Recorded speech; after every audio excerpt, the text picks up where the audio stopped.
are back now and joined by Lisa Lee Freeman. She is the editor-in-chief of ShopSmart Magazine. Welcome. Thanks for coming today. Okay, so it's that type of season. It's back to school. I mean, some schools have already started, right? Well, they're started. If not, many of them are starting soon, and they're sending out their lists of things to buy, that's for sure.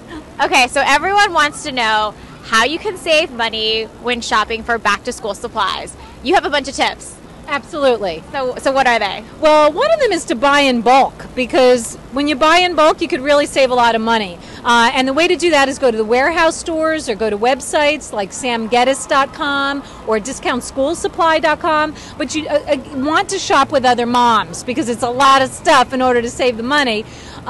You might think that going to your local office supply store is going to save you money. You see penny deals and giveaways, but that doesn't mean that everything else in the store is a bargain.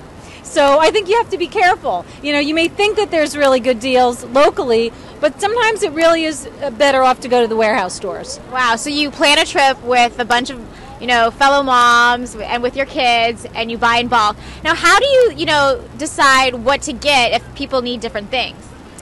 What do you mean if people need different things? For different grade levels, they'll require different types of calculators and stuff like that. Absolutely. You really should go to the school, call the teacher, call the school, or go to the school's website and download the list of items that you need. But be warned that a lot of the times, once they get into class, the teacher will say that they need additional items. So if you can, call the teacher directly and find out what they need, so you don't have to go rushing out again right after you think you're finished.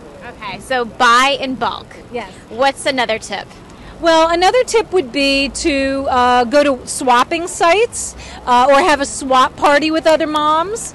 You know how you have a swap party for clothes? Well, this isn't as fun, but you could have a swap party for kids' clothes and kids' items. That could help because, of course, all moms have kids of different ages, and maybe their kids have grown out of some things that are perfectly good. So you could have a swap party, but there's a website that actually could help you meet up with other moms. It's called swapmamas.com, and they could actually hook you up with mothers not only across the country if you want the widest selection, but also locally.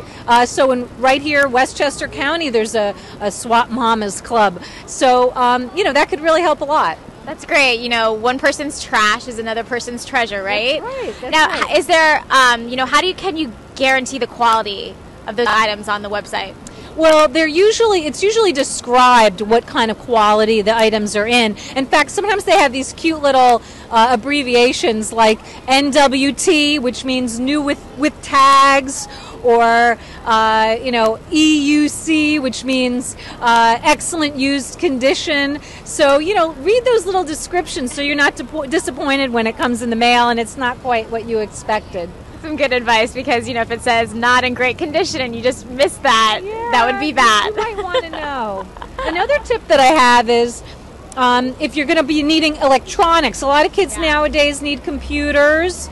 And one way to do that to save money is to buy refurbs. Now, a lot of people may be a little nervous about buying refurbs, but generally they're in pretty good condition. And if you buy them from a reputable retailer, then, you should be okay. Just make sure you check the return policy, because the return policy on refurbs might be stricter than it is for regular merchandise. And you never know, some of that stuff could be final sale. So you really want to check that out.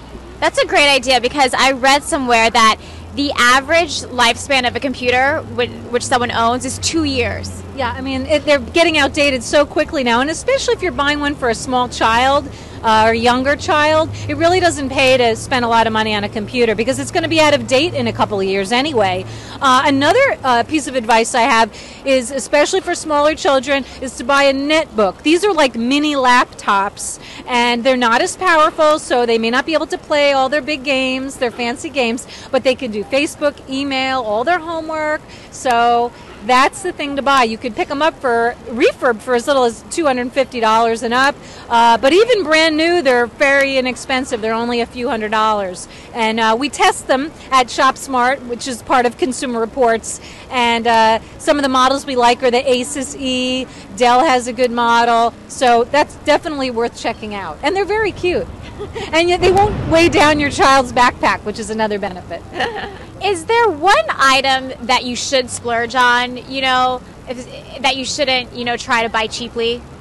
No, I think with back to school, the thing you're probably going to end up splurging on are those new sneakers that your child has to have, or a particular article of clothing. And how to deal with that is to tell your child you have, say, $100 to spend on back to school clothing or whatever you determine, and let your child decide how he wants to spend it. So if your daughter wants to buy a fancy pair of jeans, maybe that's all they can afford with the amount of money they gave you. But that teaches them that money is not unlimited and that they have to make choices.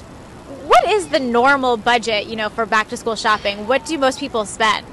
I think most people spend a few $100s. So, I mean, it's not inconsequential. And it doesn't end in the summer. You're going to have to continue to buy stuff. One of my tips is with clothing, don't buy all of the clothing now for the fall, because you may hit some sales, but what's going to happen is the kid's going to go back to school and they're going to say, oh, all these other kids are wearing the whatever sweatshirt or another kind of sneaker that he doesn't have, and they may actually want different stuff, and then you're going to have stuff that's going to sit in the closet and not get worn. So I would wait, buy a few things now, try to get some good deals on summery kind of stuff that they could wear for the next month or two, and then go back for Columbus Day sales, and that's where you're really going to save. Yeah, so how do you tell your kids that, though? That you can't get everything right now, because usually people want it right now. I know. And back to school, it's so fun. That's part of what, you remember as a kid going back and getting all the clothes for school. Like I said, I think, giving your kid a budget and saying, look, here's what we're going to spend now. You're going to get another, say, $100 in another month. So, that's one way to do it, is to give them a budget and to tell them that they'll have another budget to spend later in the fall to buy winter and, heavier clothing. And don't some states have, states that tax clothing, they have holidays? Yes, that's great you brought that up, because right now Connecticut, Florida, I think Massachusetts are having tax holidays right now. So you really want to check that out, and that may actually be a good reason to do more of your shopping now as opposed to waiting if there's a tax holiday in your state. So yeah, check it out. Yeah, that's great. I mean, is there any other advice that you could give us? We like to pick your brain. Don't take the kids with you when you do the back-to-school shopping, at least for the office supplies, because they're going to want to buy the silly bands and the koosh balls and all the silly, all the erasers with the flashing lights, and that's just going to add to your bill. And it's kind of a distraction, too. It could be a distraction for them in class, so you're probably better off leaving them at home, except maybe when you're buying clothes. I remember my big thing for back to school was I wanted the fancy pens. Those fancy pens that cost like $10 or something. I insisted. And usually I could convince my mom, but not smart, right? No, well, I mean, you could treat them to something, a little surprise. Maybe that SpongeBob backpack, I don't know. That might get them a little excited about school. So I guess you don't want to be too strict. A pencil with a little fur on the top or a flashing light is okay. Just do it in moderation. Don't load your kids with all kinds of that kind of junky stuff that's really not going to contribute to their education. And I see that you said those are your nephews. Yes, I actually have my nephews. Have you taken? Do you want to tell them to come over here? Jordan. You guys want to come over and say hi? These are my nephews, and actually, they're here visiting. Max and Jordan. Have you gone back to school shopping? Yeah, at Staples. And what was the best thing that you bought there? I didn't really like anything we bought. So. Good. His mom was smart. She didn't buy anything silly. How about you, Jordan? Well, my favorite schoolwork is writing. So did you get lots of writing pads for the school year? My grandma did. Oh, good. You guys are so cute. Wait, what grades are you guys going into? I'm going into 6th. Oh, middle school. The first year of middle school. That's a big deal. Yeah. What about you? I'm going into 1st. She's going to 1st grade. So, yeah. And I was just with their mother, and she actually went to the school website and was able to download a list of items that they needed for the school year, which is very convenient. So, if your school has that, you should check it out. Good to have a list, because then it makes sure that you don't buy things that are not on the list. That's right. And it's a list is your best money-saving tool. If I could leave anybody with any advice, that's your best money-saving tool. Get a list, stick to it, and don't bring your kids school shopping. Great. Well, thank you so much, Lisa. We love your advice. And, you'll have to come back Okay. Well, and tell us some more advice. All right. Great. Well, thank you. Bye-bye.